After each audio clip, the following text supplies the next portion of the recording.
కర్నూలు జిల్లా మంత్రాలయం కౌతాలం మండలంలో ఉరుకుంద ఈరన్న స్వామి పుణ్యక్షేత్రంలో అమావాస్య లక్ష్యం చేసుకుంటూ వసూలు చేస్తున్నారు.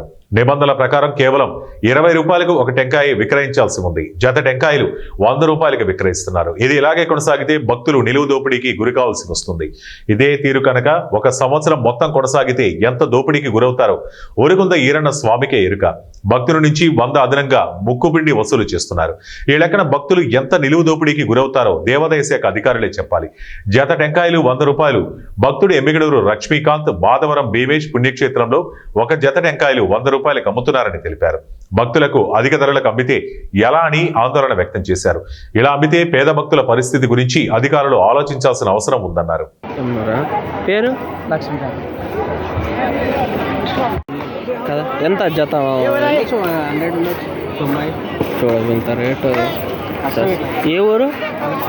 మాధవరమ్మ. పేరేమి? భీమేషా? ఓకే. రేట్ ఎక్కువ ఇక్కడ మా ఊరు ఉంటాడా కనీసం మా ఊరు కొంచెం